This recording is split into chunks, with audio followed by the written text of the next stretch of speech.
It's Ask Me Anything time here on Jimmy Rant, so ask me your questions. Click on that little box down there in the corner. It'll take you straight to IGTV for today's episode.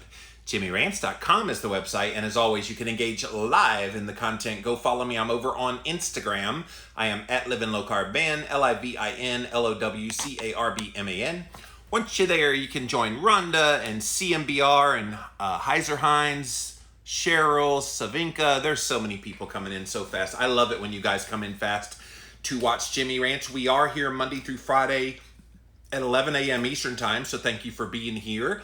We also simulcast live over on my Facebook page. Thank you guys for being here, as well as on my YouTube stream. Thank you all for being here today on Jimmy Rants.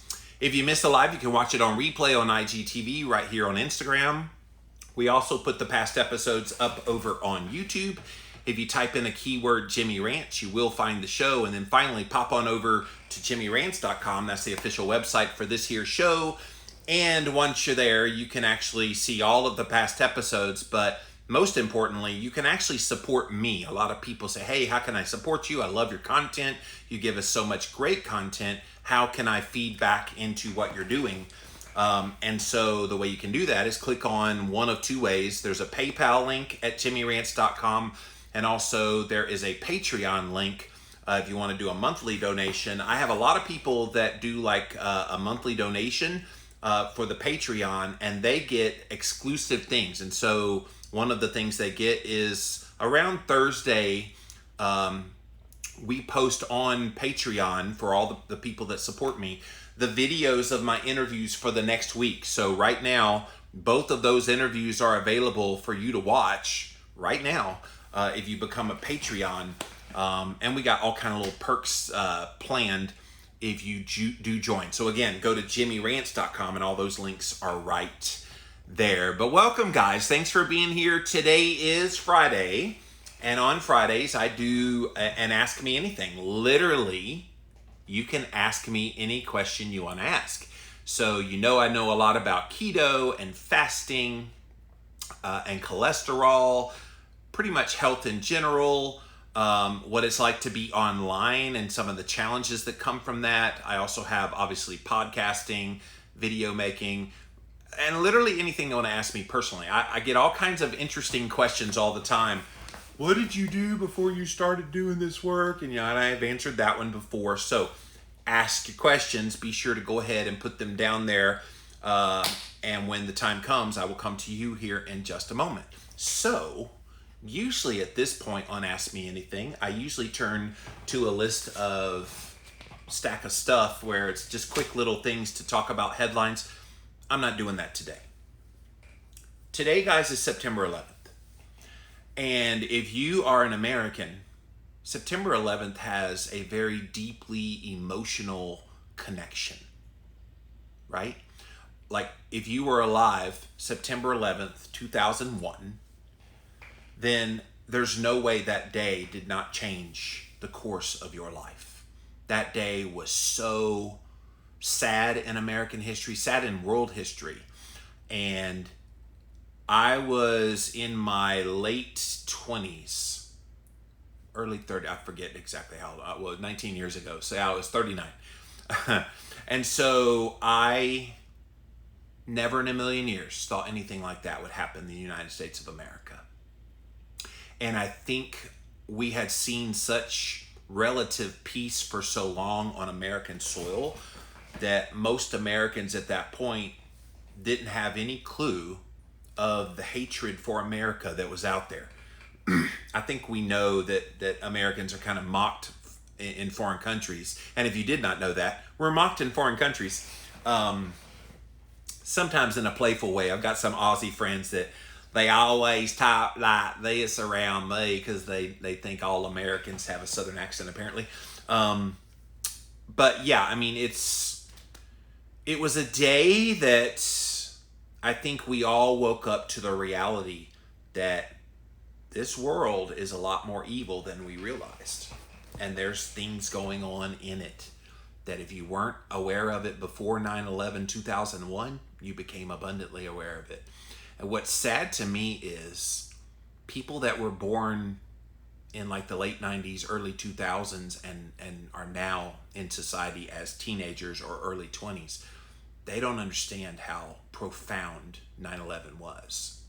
9/11 was unbelievably sad. And in the days just after 9/11, it was great watching what happened in the days and weeks and even like 6 months after 9/11 happened.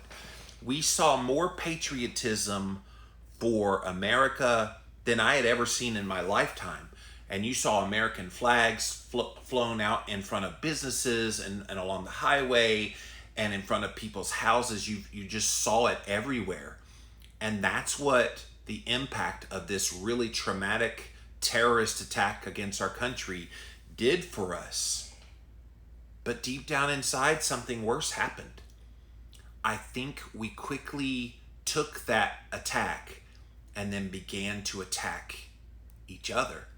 I wrote a whole post about this on social media today. Definitely go write about it or read it when you're done watching Jimmy Rants. But I feel like 9/11 was the beginning of the great divide that we're now seeing play out right before us in 2020.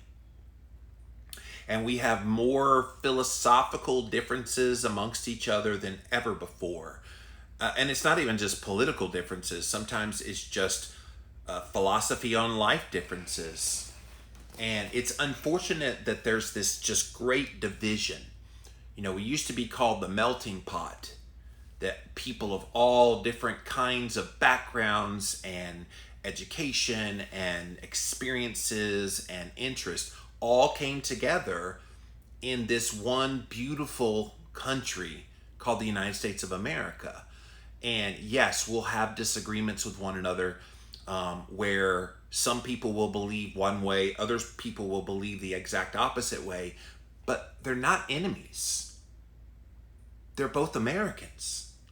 And it saddens me that we have not learned the lesson of what happened on 9/11, 2001. We're still living in, I guess, where we enjoy butting heads, and I don't understand why there has to be such strife, such division, such everything that splits us apart when we as a society can do so much more together. It just breaks my heart that if you don't believe the way someone else believes, suddenly you're their enemy, and vice versa. And I don't mind someone having a different point of view than me. What I do mind is when that point of view becomes, you're my enemy and I must attack you and bring you down. And I think that's what's happening in America right now. It's worse now than it was before 9/11.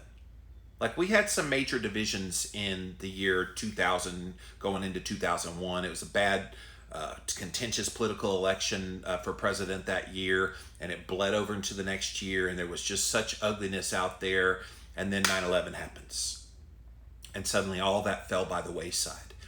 And not that I wish there was a 9/11 in 2020, but I wish there was something that would shake people and wake them up, because we're in that same boat we were in then now, and to a more nth degree. What will it take to get people to stop being so contentious with one another, respect other people that have a point of view that you don't agree with?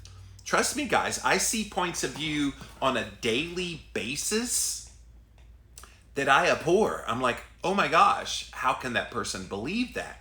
But as a rational thinking person, I like to engage those people, not in an ugly way, but in trying to understand how they came to that conclusion. And then vice versa. I expect people that disagree with me, okay, engage me and let's have the discussion. But what happens is it becomes a yelling match. It becomes a let's call each other names match, and that doesn't get anywhere. And that's starting to bug me a lot. And it's burdening me that if we continue down this path of you're the enemy, you're the enemy, you're the enemy, you're the enemy, you're the enemy, you're the enemy, we're going to go to a civil war. It's inevitable. How can we avoid it? I've been thinking a lot about this lately, and it's just 9/11 is just kind of bringing all these thoughts to the forefront. Which, by the way, let me tell you my 9/11 story. So, September 11th, 2001 at 5 a.m., I get a call. And I still had a landline. That's how long ago 2001 was. And I was actually in my bedroom right over there, and the phone rings. I was a substitute teacher at the time, and I thought it was a job for the day, because they would call you early in the morning. Hey, we need you to come to such and such school and teach. And so it wasn't. They were like, hi, it's the blah, blah, blah executive producer for Regis and Kelly, which is the morning show. I think it's now what? It's Kelly Ripa and Ryan Seacrest, right? So Kelly and Ryan now, but back then it was still Regis and Kelly, and Regis just died recently. So, and they were like, hey, you're gonna be on the little show with the little game that we do. You send in an email where you want to be a contestant on our little spin the wheel thing. And I'm like, oh wow, I'm gonna be the contestant. I'm like, okay, that's cool. September 11th, 2001. So they said, yeah, just here's the guests that were on yesterday. Go ahead and do some research if you didn't watch a show. And I had not watched the show. So I started researching on all these different guests that were on there. And I had all kinds of notes all written out. It took me about an hour and a half, 2 hours. And they said, sit in front of the TV. We'll call you right around like 8:30 Eastern. And then the show starts live at 9 a.m. And so, okay, I'm actually sitting not on this couch, because if I still had the same couch from 2001, I would be an old man. So no, I had a different couch, but it was literally, I was right here in Jimmy Rant's studio. I was right here waiting, watching the television, waiting for Regis and Kelly to come on. So I turn on the TV where it would come on. I'm on hold with them because they called me 30 minutes ahead of time just to make sure I'd be there. And then, of course, as soon as I turn on the TV, the first tower was already on fire. And I was like, okay, what's going on in New York City? And then I come on, the show starts, and you could hear Regis and Kelly talking about, oh, it looks like something's happening in New York City. There's a building on fire. I hope everybody's okay, and da-da-da-da-da. And of course, meanwhile, I'm not seeing anything on the screen. I'm just hearing it on my phone. I'm not seeing anything on the screen about the show, because they still are showing the 9/11 stuff. And then not long after we were on the phone and they were jibber jabbering like they always do at the beginning, the second tower gets hit, and I'm sitting here watching it live, and in the audience you could hear this gasp. It just was suddenly dawning on them that something was wrong. And I remember seconds after that, that producer lady comes back on and she says, we're under attack in New York City. I don't know when we're going to call back. Click. And I'm sitting here going, what in the world is going on? And of course, it was a somber rest of the day, watching all the footage. And of course, when the towers fell and watching all the devastation that took place and realizing that thousands of people had lost their lives because of this incident. It was heavy. If you weren't old enough to remember that, or you have somehow let that slip your mind in some way, remember the gravity of that day. And the gravity of that day, that feeling we all had of what's going on, I think we need to rekindle that. And the spirit of the patriotism that followed that, because I'm sorry, I'm proud of my country. I think the United States of America is an amazingly great country. And we all believed that in the days following 9/11, in the months after that. And we rallied together. And I just so bad want the spirit of that moment to rise up with us today. You know, and some people think, okay, that's kind of sappy. It's like, okay, America's horrible. It allowed this, it allowed that. Okay, great. America has had mistakes. But overall, America's good. Why do you think so many people want to come to America? They want to come to America because we are the place of opportunity. We are where things can be better for literally anybody who seeks after it. And I I so desperately wish we could get that message out there loud and clear. All right, let me finish the Regis and Kelly story. Obviously, the next 2 weeks, nothing was on television. It was wall to wall to wall to wall news all about 9/11. But 2 weeks later, I get a call back from Regis and Kelly. Okay, we're coming back to do the show. This was the very first show back after 9/11. It was 2 weeks later. Might have been 3 weeks later. I forget. Time, it's 19 years ago. It's hard to remember the details, but it was a few weeks later. And they're like, okay, we're going to ask you the same question we would have asked you on 9/11 if we had a show. So don't worry about having to like figure out, some other, keep your notes that you had and then we'll ask you. I get on there and I actually posted the video of it, by the way, on YouTube. It was very, very archaic. The iPhone was not out yet, so I couldn't get like good video of it. And so it's horrible, horrible video, but you can see it over on YouTube. I put it up many years ago. I think if you put in Jimmy Moore, Regis and Kelly, you will find it on YouTube, but you'll see the whole segment. And you could tell they were trying to be jovial. They were trying to be uplifting and make it a fun show. And they were over the top with the fun. And so when I get on the line, all right, Regis is saying, okay, we have Jimmy Moore from Spartanburg, South Carolina. Hello, are you there, Jimmy? And I'm like, I'm here. And you couldn't hear it on the air. And then you heard, and then they're like, it sounds like we're having technical issues with Jimmy. And he said, are you there? I said, hey, buddy. And everybody in the audience laughed. And it just became this really fun segment. They started kind of making fun of, that I was on the phone and trying to have this kind of conversation with them. And everything was a joke. You could tell they were trying very hard to make things happy again. Then we get to the actual contest, and this is where the hilarious parts comes in. They spin the wheel, and when they spin the wheel, guess what the vacation was that I had a chance to win? Myrtle Beach, South Carolina. So it's like 2-3 hours from my house. And so, Kelly's like, you could call home, wouldn't cost you a dime. And it was a golf trip as well. And so Regis is like, so do you golf, Jimmy? I went, no. And they all laughed again. And so it was just kind of funny, the whole segment. I did end up winning, by the way, and was able to go to Myrtle Beach. I had actually never been to Myrtle Beach, even though I lived in South Carolina. At that point, 2001, had only lived here about a year. So I had not been to Myrtle Beach yet at that point. So my first foray to Myrtle Beach was paid for by Regis and Kelly. That was kind of fun. But that's my 9/11 story. Had a good time. On the beach, I actually took my heel. I got out real early in the morning and wrote out, thank you, Regis and Kelly, and took it from my balcony because it was a beachfront little place that they put me up in. And so, and sent that to them. So it's funny how you have these memories of such a horrible event. And I think out of horribleness, there can be beauty. And I'm hoping that for what we're going through here in 2020, we desperately need some beauty to get us out of this morass we are in. All right, guys, so that was my story about 9/11. I'm definitely interested in seeing your questions. If you just joined us, this is Ask Me Anything on Jimmy Rants, so this is your time to shine.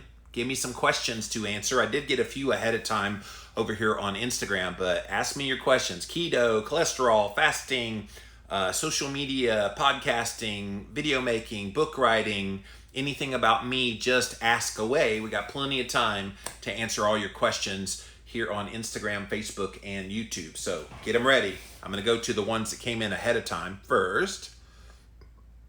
All right. This goes along with what I was just talking about.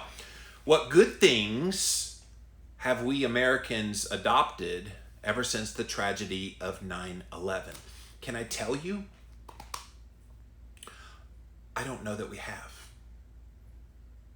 I think everything that has happened since 9/11 has almost been a let's forget about that event that happened and let's just move on with what we want to do. I don't think we learned anything, if I'm being dead honest. good things we Americans have adopted. The only thing I can think of is maybe a few more people were made more aware of just how disliked America is by certain other entities around the world. And maybe we didn't realize that before 9/11. Now, I think we always knew there were things. When I was a kid, it was the Cold War with Russia and all that. Gorbachev and Reagan having the little talks and all this stuff. And so that was the only kind of consciousness a lot of Americans had. But 9/11 put it on the map that, oh, we have enemies. And so, but as far as like things that have been implemented and adopted since 9/11 that have been good for America, I can't think of much. Honestly, I hate to be pessimistic, but it's not been good ever since 9/11. All right, next question. Jimmy, are you worried about COVID-19? I wasn't that concerned, but as this goes on, I'm getting more and more concerned. So I would ask people that are worried about COVID-19, what exactly are you worried about? Do you think that if you get it, it's a death sentence? Because that's one thing I guess you would be worried about. Are you worried that if you get it, you might pass it on to someone you love? Is that the worry? Like, I don't understand at this point. The death rates are falling. And people's immune systems, for the most part, are fighting this thing off. I've done many a Jimmy rants where I've talked about the T cells have actually been taking care of COVID-19 pretty well in most people. This is the so-called COVID positive asymptomatic people.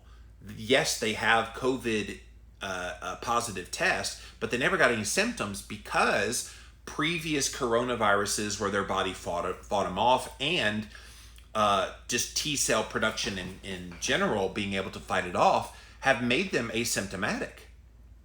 And the recovery rate of this, when you look at the percentage of the total population of people who have died versus the total population, I mean, you're talking just a little speck of risk of that kind of death. So am I personally worried about COVID? No. I have obviously fat on the body, so that would be a comorbidity, but I don't have any disease. I don't have heart disease. I don't have diabetes. I don't have any of the other things that would make this rough on me. Plus, I do all the things. I eat real food. I'm able to get sunshine and movement and all of that. COVID-19 could cause large medical bills. Maybe that's a worry with the question you got. Well, maybe. But I will tell you, if people are worried about it from a medical perspective, then live your life in fear and stay locked up in your house and just don't get anywhere near other people. I think that's what's been the challenging thing in all of the restrictions around COVID-19. The choice of the individual has been completely removed from the equation. If people are scared, if people think this is going to harm them in some way, then by all means, stay home. Get your groceries delivered.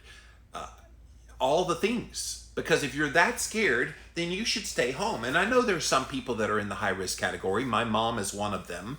She has the myasthenia gravis, and she has extra weight on the body, and she has some comorbidities. Let's just put it that way. And so she's staying pretty much at home. She lives with my sister, and so she's staying away from people, as she should be. And if you're in that high-risk category, then you should certainly do all the things. But if you have fear in your heart about COVID-19 coming to get you, then go ahead. Lock yourself away from people and all the rest. Some people want to go out there and live their lives again.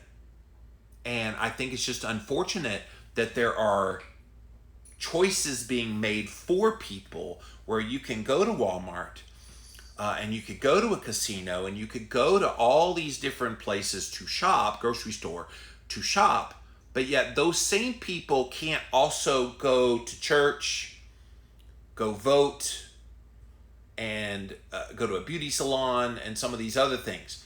There's a double standard going on, and I think that's what people are expressing concerns about.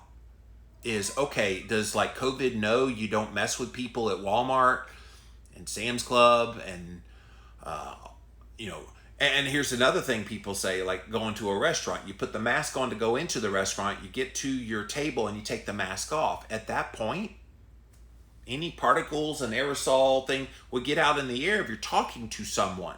So what exactly are you doing that way? So for me personally, no, I'm not worried about COVID-19. What happens, happens.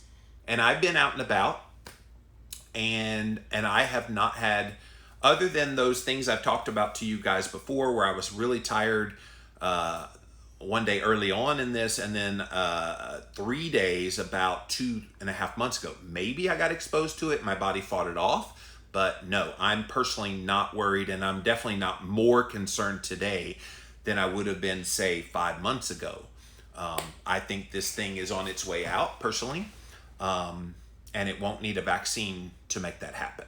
But that's just my personal opinion. All right, let's see. How about this one?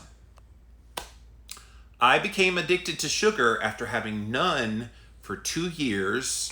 I'm assuming you mean since COVID-19 hit. What are the tips to get off of it again, this darn pandemic? Yes, you're not alone. I think we turned to some food for comfort. And unfortunately, that comfort food that's sweet on the tongue gives us a dopamine release, and we get some really kind of good biochemical reactions in the body that make us feel good. And that's what we're desiring. And especially those of us that have been heavily sugar addicted. When you've been heavily sugar addicted and you've overcome it, that doesn't mean the addiction's necessarily gone. It's just dormant because you've overcome it and taken away the addiction. But when life hits, like COVID-19 and all the rest that has happened in 2020, you're going to have that inkling where you want to have something familiar that made you feel comfortable. Like, I can't tell you I haven't walked by a display of Little Debbie snack cakes in the grocery store and not, like, for a moment thought, I'll grab a box. I have. And I think we all need to just acknowledge that we're having that pull. Now, you actually gave into it, and I say more than anything, just love yourself. Don't beat yourself up about this. Yes, you now know getting back in that cycle is just going to be a you know what to get out of.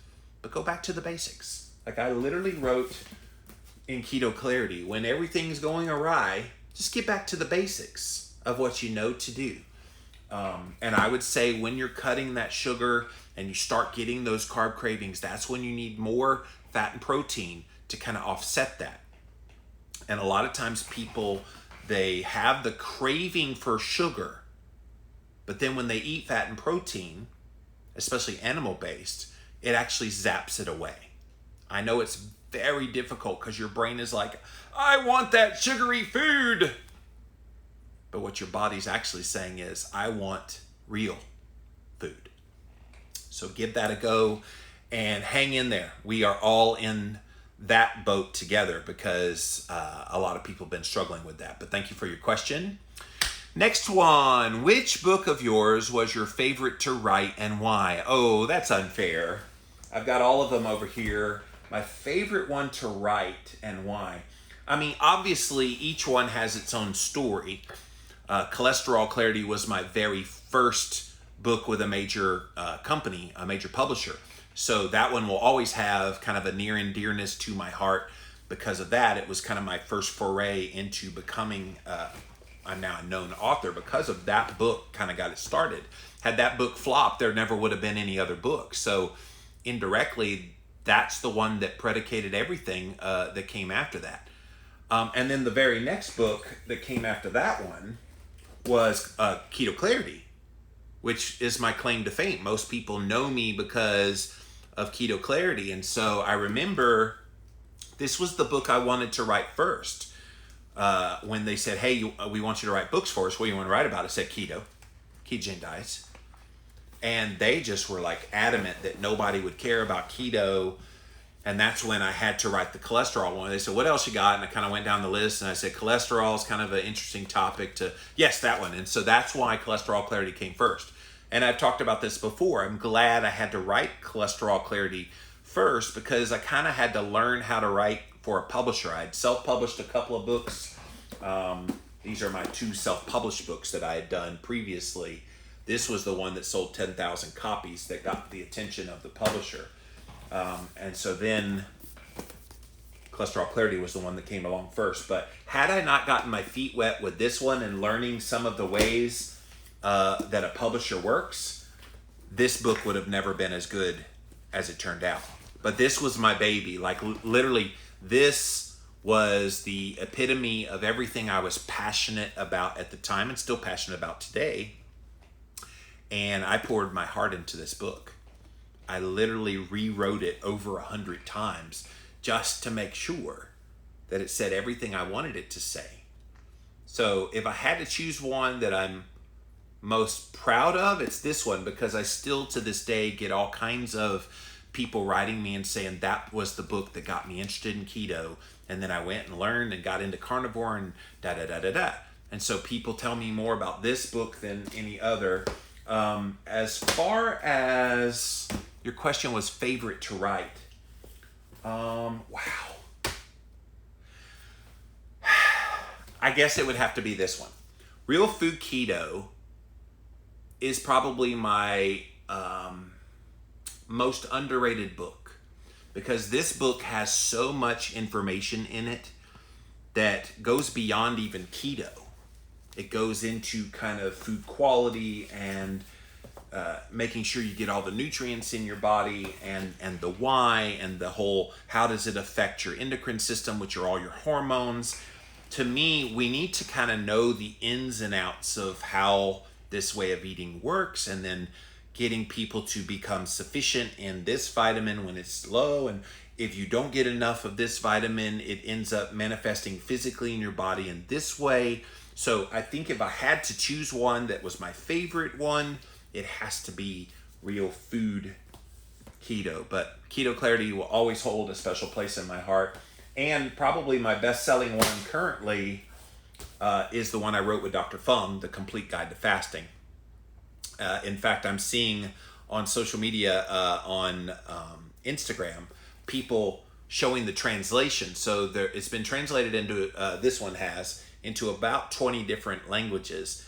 And I saw the French one today. Somebody had the Dutch one the other day. So I'm all the time getting that. Same with Keto Clarity, has about 24 translations. Yeah. So it's kind of cool to see your book in another language that you kind of look at it and you go, I have no idea what it says, but it sounds like a cool book. So, but thank you for that question. Why is stevia still so popular? Stevia should be replacing sugar, don't you think?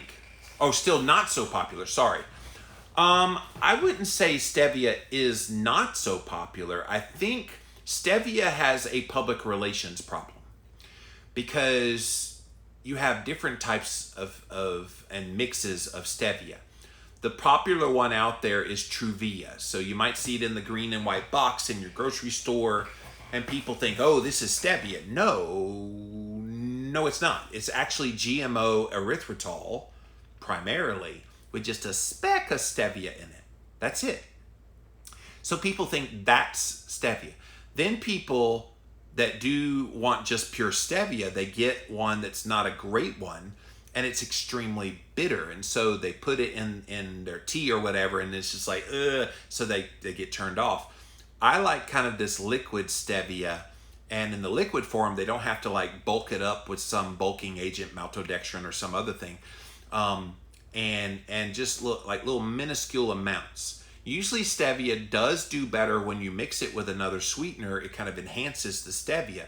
But what has happened with like Truvia, for example, they're pitching it as stevia, but it's actually very, very heavily erythritol. So I don't think it's not popular. I just think it needs a little better formulations that people can buy into it. I personally, when I am using sweeteners, I like Swerve, which is a non-GMO erythritol, and they have a powdered version, they have the granular version, and then those liquid stevia. So when I'm making my little gelatin electrolyte things, and if I want a little bit extra sweetness, I'll just put a few drops of the stevia, liquid stevia in there, and do it in that way. I like the one from Keto and Co. is the name of the company, Keto and Co. If you want to look them up, but they have a very good liquid stevia. All right, guys, that's all the questions that came in ahead of time. It's your time to shine now, so let's see what you have to say. We're going to go first over here to Instagram, then over to Facebook, finally over to YouTube. Keep your questions coming in because we do have quite a bit of time left to answer questions. But thanks for being here. JimmyRants.com is the website. Fasted Human says, I love your book, The Ultimate Guide to Fasting. I would think a person with the username Fasted Human would love the complete guide to fasting, but thank you for that. That's awesome. Keto Court says, how much do you think social media both fuels the division and magnifies our perception of others? Oh, you're hitting on a big part of it. 2001, there really was no social media. 2001, maybe MySpace was out there. I'm trying to remember what was going on in 2001 as far as that goes. A lot of it was forums, blogs, but it really wasn't like podcasts weren't even around at that point either. Not as much as they are now. But yeah, I think being able to be anonymous and put out attacks on people without having to suffer any consequences for those attacks will naturally breed division. And it will make people seem like there's something that they are something that they're not, in a bad way. Like I always, when I'm interacting with people on my social media pages, I'm always giving them the benefit of the doubt. I don't assume that they're as big of an a-hole as they come across in their written message. Okay? I always assume, okay, they're passionate about whatever they're saying. Let's try to get to what they're saying and address that. The problem is most people don't filter that in their head. They just see the attack and their brain registers that attack as if that person's saying it to their face. And that's where we get into trouble. It's why there's such contentiousness about everything. Like literally when I got in the diet and health space, I had no idea I would be attacked because I tell people to eat bacon and steak. But I got attacked because I told people to eat bacon and steak. And it's just amazing to me that you could fight over something like that, but it's not the topic. It's the setting by which that topic is. So yeah, I agree with you, Keto Court. I think social media and just the anonymity of the internet in general makes it where people feel like they can literally say anything they want because there's no consequences for their actions of doing so. And it's unfortunate. I don't think you have enough people that are thinking and trying to engage in a kind way. I try really hard. And I mean, we're all human. We're all going to have that guttural reaction, especially when you're labeled a name that is not at all true, but they put that label on you anyway. You kind of feel this urge to want to defend yourself a bit. And that's unfortunate too, that people have to be put in those positions. All right, thank you, Instagram. Keep your questions coming. I will come back to you here in just a minute. This is Ask Me Anything. It's the show I do on Fridays on my show, Jimmy Rants. So thanks for being here. Be sure to keep asking your questions. All right, let's come over here now to Facebook. What's up, Facebook? Let's see what you have to say. Kira says, I like the Keto Mojo. That's a blood ketone meter, but I know you use the BioSense one. Yes, there's BioSense right there. Why did you say Keto Mojo was found less accurate? Is it from people touching and jamming the strips into the device, maybe damaging it? I don't know anything about that. I just know, Kira, that when I did side-by-side testing with the Precision Extra, which up until Keto Mojo came along, Precision Extra was the only game in town when it came to testing blood ketones. It was pretty accurate, and it was pretty darn close. So when I started doing side-by-side with both the Keto Mojo and the Precision Extra, I was seeing great disparity in the numbers. And Keto Mojo always registered higher ketones. which made me think, okay, their sensitivity to the beta hydroxybutyrate is too high on their meter. Now, maybe they've adjusted it and maybe they figured this out, but when you test on a Keto Mojo, you're almost always going to have a higher reading than you would on the Precision Extra or the Keto Coach X. So those are the things that I have concerns about. As for the BioSense, this here, there's no pricking of your finger and you blow into it and it's a 10-to-1 ratio. So again, if you have a 10 reading on the BioSense, then it translates over to a 1.0 on the beta hydroxybutyrate. And anything that's less pain and good accuracy, I'm all for. And this one, they actually put it through FDA approval. They also went through various clinical trials, testing its veracity, and it's pretty darn good. So I'm not a fan of Keto Mojo. If you still insist on testing your blood ketones, I'm a fan of Keto Coach X, and I think they do a great job. And they're about to release a meter that is both blood ketones and blood sugar, which I think will help them with their company. So thank you for that question, Kira. Tracy has the next one. This is a funny one. Have you ever had a crazy stalker? Well, it just so happens I have, actually. And what's funny is when I became a little more famous online and people knew I lived in Spartanburg, South Carolina, I had people actually look up my address, use Google Maps to drive here. I remember very famously one night at about 9 o'clock at night, somebody comes to the front door and is like, "Is this where Jimmy Moore lives?" I was like, "Oh crap." And I cracked the door open and I said, "How can I help you? Are you Jimmy Moore?" I didn't want to answer yes, but yes. "Oh, I'm your biggest fan. I just wanted to come and thank you." I'm like, at 9 o'clock at night, you wanted to come thank me? Thank you, but this is highly inappropriate. Can you please go? Like, I didn't want to be rude, but it was the realization that I'm like, oh crap, like I have to like be very careful. And at that point, I almost thought about building a wall all the way around my property. But I'm like, no, I don't have to do that. But that was kind of a weird, crazy stalker interaction that I never in a million years would have imagined would happen. So, but thank you for that question. Judy says, how often do you use sweeteners daily? No, I don't really use sweeteners that often. Only when I'm making something like dessert-wise, but I even don't make that much for me like that. It's sparingly for me. Now, back in the day when I was still trying to get off of the sugary stuff, and when I made the transition from standard American diet over to low carb, yeah, I used a lot of sweeteners. But the only sweeteners now are the ones that are in like a diet soda. If I decide to have a Cherry Zero, which is my favorite diet soda, but even that's not regular. Or if I'm making some kind of a dessert, if I'm going to a function, I'll have some on hand for that.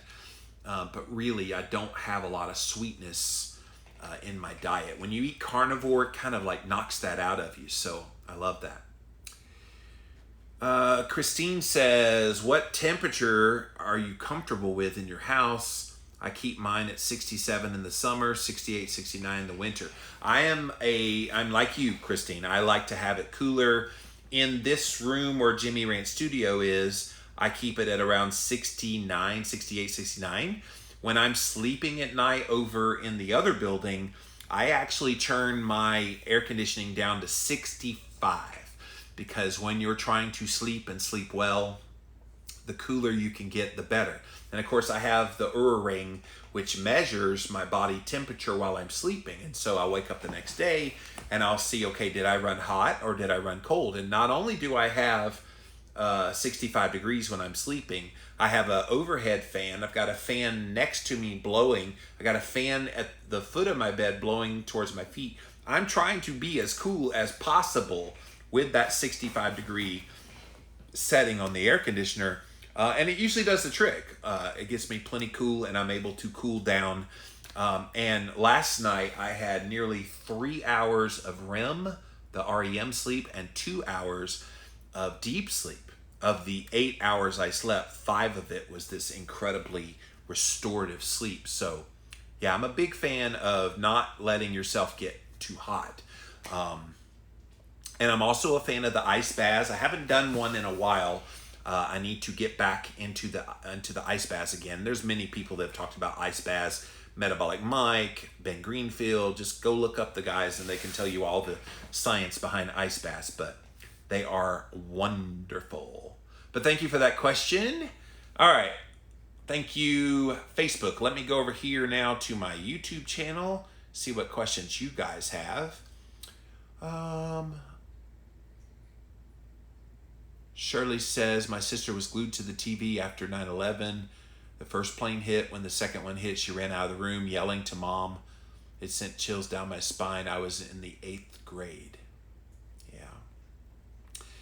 Vadim says, met you and your wife a few times. Surprised to learn you're not married. Well, I am still married. It is coming to an end soon, but if you can, is it because you grew apart or something personal? Yeah, I can't really talk about it and don't want to talk about it right now. Just know that we got to places in our life where we were not on the same page, and I decided to move on. So life happens.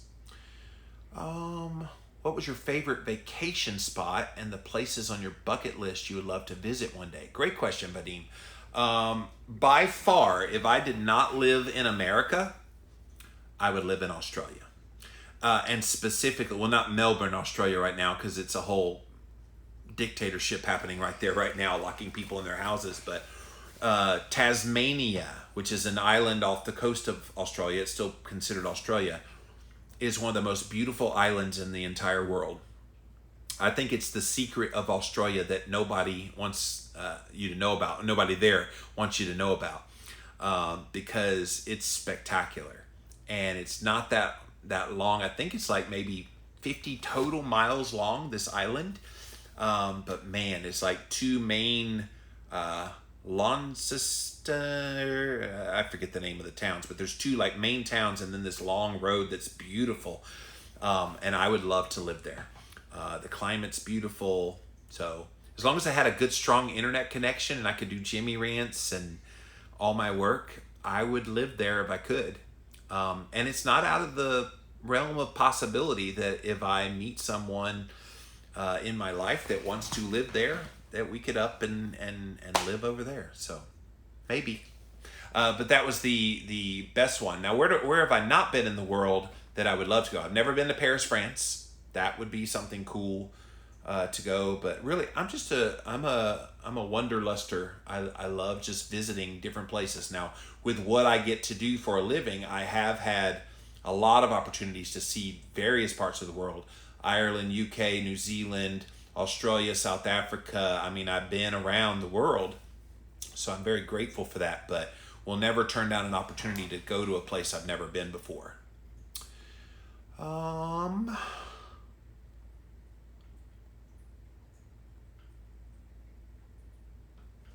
right.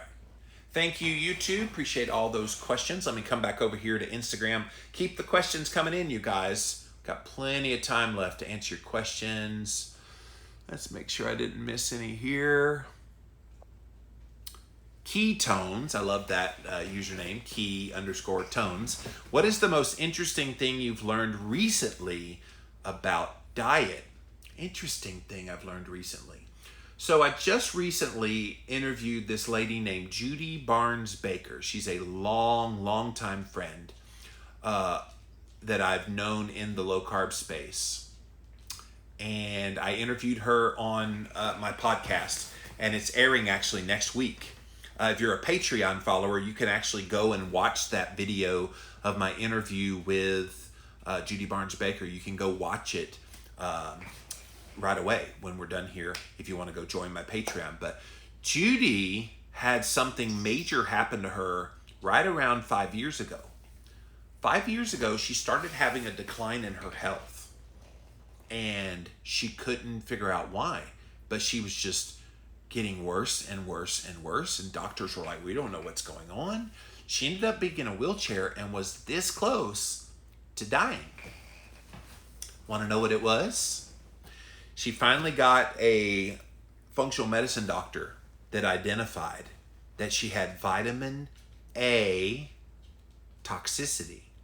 She consumed eggs, liver, kale, like all these things that are good, low carb, ketogenic foods. She was consuming them, as we all do.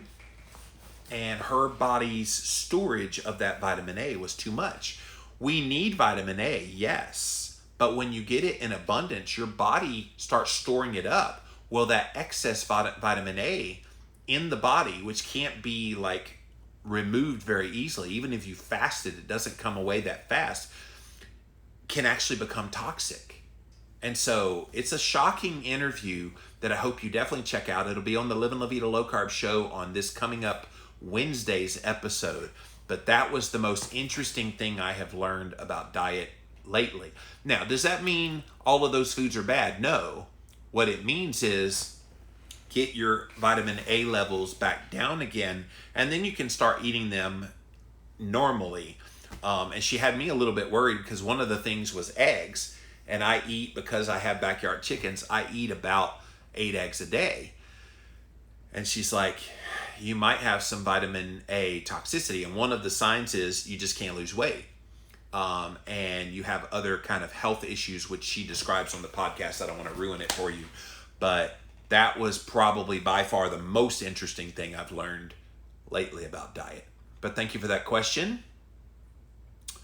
A raw egg diet exclusively with no dairy. What are the pros and cons and side effects? Well, I just mentioned one of the cons potentially could be vitamin A toxicity, but why would you do that? Like, what's the point? What are you trying to accomplish with a raw egg diet? I assume you say no dairy, you mean not cooked in butter, but if they're raw, you're not eating butter. So yeah, I don't know what your goal would be. So I can't really give you pros and cons unless you tell me, are you trying to lose weight? Are you trying to get stronger? Are you trying to see what changes in your cholesterol profile can happen? Like, what's the goal? And then I can help you further. Eggs, Avidin binds biotin, eggs deficient in iron. Okay, well then don't eat eggs. Have red meat.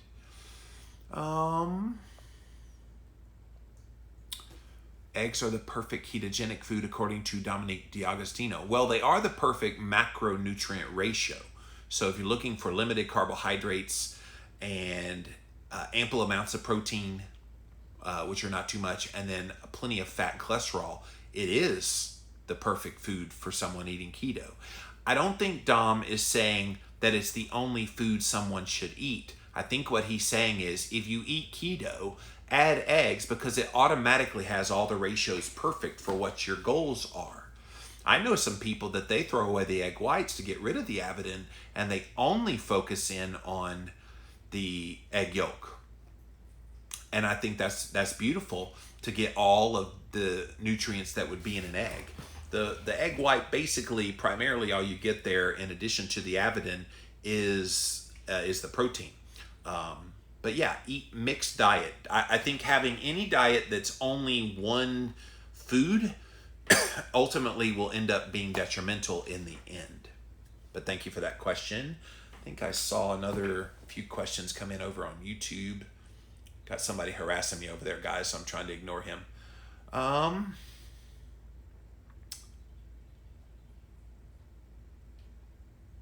Oh, it's the guy probing about my being separated from my wife. Yeah, buddy, not going to happen, but thank you. Thank you so much. I appreciate it. The way I see it is I allow you into my personal life. You do not need to abuse that privilege that I give you to share things about myself. And so definitely don't need to pry when I close the door. But that's all I will say about that. All right, guys, that's it for Ask Me Anything. You guys are out of questions. So if you're out of questions, I'm out of here. That's it for this episode of Jimmy Rants. JimmyRants.com is the website. As always, go follow me over on Instagram. You can watch this Jimmy Rants live Monday through Friday, 11 a.m. Eastern Time. Be there, be square.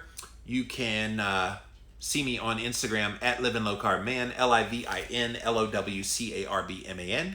We also simulcast live over on my Facebook page as well as over on my YouTube channel. A bunch of people over on YouTube today. That must be why I got some weirdos. You bunch of weirdos over there on YouTube. But I do love you guys. Thank you for being here today on Jimmy Rants. If you missed a live, you can watch it on replay here on IGTV. Right as soon as this is over, we will pop it up there. We also pop it up over on YouTube. Just type in a keyword, Jimmy Rants. Way to address the facts. Yes, I'm all about facts. Thank you for that. YouTube, you can find the show over there as well. Then finally, go to the official website for this show. It is jimmyrants.com. And once you're there, you can see all the past episodes, but you can also support me. Go click on the PayPal link for a one-time donation, or you can support me through Patreon, which I told you about the perks earlier. Definitely a donation of any amount would be greatly appreciated. All right, John, you're trying to bait me into talking about something I don't think is necessary to talk about, so nice try.